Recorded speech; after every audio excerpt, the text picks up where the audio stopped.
ഒരു കന്യകയുടെ സുവിശേഷം. Robin K Mathew. ആ നാട്ടിലെ ഏറ്റവും മനോഹരമായ ശില്പസൗന്ദര്യമാണ് ഹിമ്മൽ വില്ല.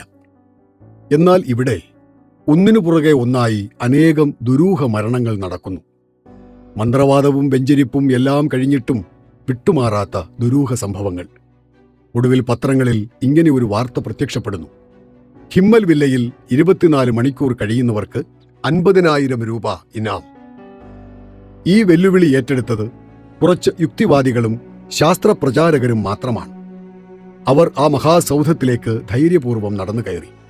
പക്ഷേ ഏതാനും മണിക്കൂറുകൾ കൊണ്ട് തന്നെ അവർ മുറി വിട്ടിറങ്ങി. അതിൽ പലരും താമസിക്കാതെ രോഗബാധിതരായി. പലരുടെയും സ്വബോധം നശിച്ചു. ചിലർ പ്രേതത്തെ കാണുകയും ചെയ്തു. പിറ്റേ ദിവസത്തെ പത്രങ്ങളിൽ ഇങ്ങനെ എഴുതി: കാതറീൻ അഷ്ലിയുടെയും വില്യം സായിപ്പിന്റെയും ആത്മാക്കൾ ഹിമ്മൽ വില്ലയിൽ ഇപ്പോഴും തങ്ങുന്നു.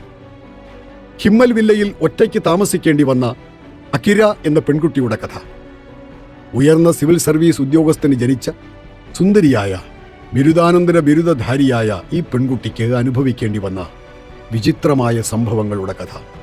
ഒരു വെറും വീട്ടുവേലക്കാരിയായും പിന്നീട് ഒരു കന്യാസ്ത്രീയായും മാറേണ്ടി വരുന്ന അകിരയുടെ കഥ. സഭയുടെ ദുഷ്ചെയ്തികൾക്കും നീരാളിപ്പിടുത്തങ്ങൾക്കും മുന്നിൽ പതറാതെ നിന്ന് പോരാടിയ ഒരു യുവതിയുടെ കഥ. ഒടുവിൽ തന്റെ സഹപ്രവർത്തകയായ അതിസുന്ദരിയായ കന്യാസ്ത്രീയുടെ മരണരഹസ്യം അവൾ ലോകത്തിനു മുമ്പിൽ അനാവരണം ചെയ്യുന്നു.